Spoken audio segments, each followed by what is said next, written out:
देश के लिए मेडल लाने वाली महिला पहलवानों ने कुश्ती संघ के अध्यक्ष ब्रजभूषण सिंह के खिलाफ यौन उत्पीड़न के आरोप लगाए। एफआईआर हो गई है। एक नहीं बल्कि 2 एफआईआर हुई हैं। एक एफआईआर पॉक्सो एक्ट के तहत दर्ज हुई है, लेकिन मजाल है कि कोई गिरफ्तारी तो छोड़िए, पूछताछ भी हो पाई हो।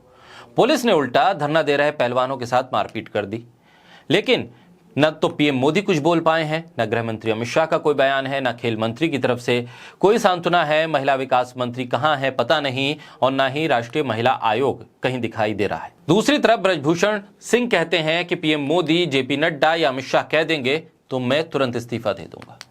लेकिन पीएम मोदी, जेपी नड्डा, अमित शाह ना तो इस्तीफा मांग रहे हैं और न ही महिला पहलवानों का हाल जान रहे हैं। ऐसे में क्या महिला पहलवानों को न्याय मिलेगा? उससे पहले यह भी समझ लीजिए कि हरियाणा के खेल मंत्री संदीप सिंह पर यौन शोषण के आरोप लगे।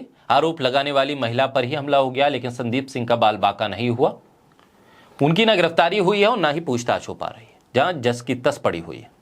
और अब ये देखिए, योगी जी के ठीक पीछे लाल घेरे में जो व्यक्ति बैठा है उसका नाम है आनंदेश्वर पांडे। ये हैंडबॉल एसोसिएशन के महासचिव थे।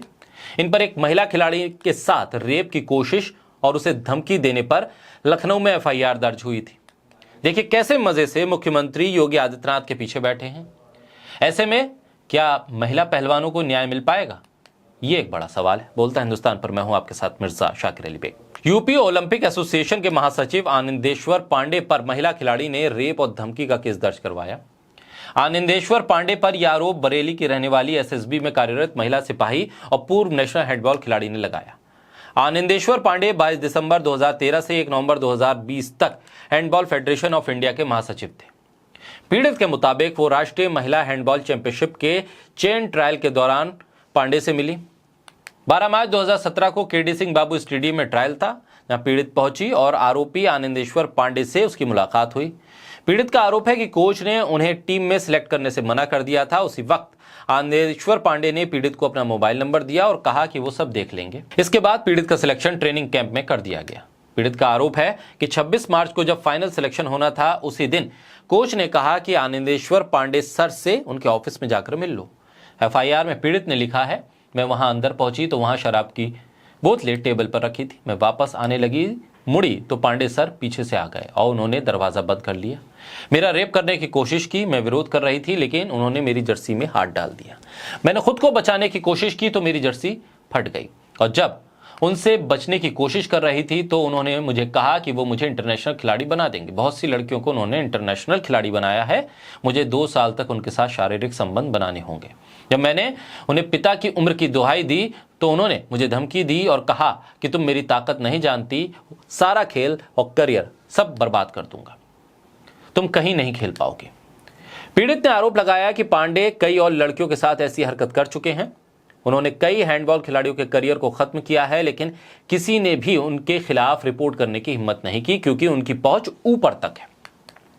राजस्थान के भिवाड़ी पुलिस स्टेशन में 28 अगस्त को आनंदेश्वर पांडे के खिलाफ आईपीसी की धारा 376, 511, 506 के तहत एफआईआर दर्ज हुई। आनंदेश्वर पांडे पर बर्मिंघम में आयोजित किए गए कॉमनवेल्थ गेम में एक महिला चालक के साथ भी यौन शोषण का मामला सामने आया। आनंदेश्वर पांडे पर कार्रवाई की जगह उनको फिर से महासचिव बना दिया गया। वो योगी आदित्यनाथ के कार्यक्रम में पहुंचते हैं, बैठते हैं, कोई नहीं पूछता किस तरह के आरोप है, जांच का क्या हुआ है। ऐसा व्यक्ति सरकार के साथ आखिर किस तरह से काम कर रहा है और बार बार उसे महासचिव क्यों बनाया जा रहा है, किसकी मेहरबानी से? कोई सवाल नहीं है। ऐसे में महिला खिलाड़ियों को न्याय मिल पाएगा? महिला पहलवान खिलाड़ियों को न्याय मिल पाएगा? ये सवाल और गंभीर है, क्योंकि हरियाणा हो, उत्तर प्रदेश हो या फिर दिल्ली में जिस तरह के आरोप महिला खिलाड़ी लगा रहे हैं अपने कोच पे, अपनी फेडरेशन के अध्यक्ष पे, अपने फेडरेशन के महासचिव पर, अपने खेल मंत्री पर, तो फिर क्या इस देश के भीतर महिला खिलाड़ियों को कभी न्याय की उम्मीद रखनी चाहिए? यह सवाल और भी गंभीर हो गया है।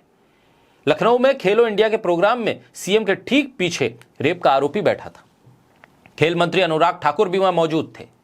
गजब का अमृतकाल चल रहा है।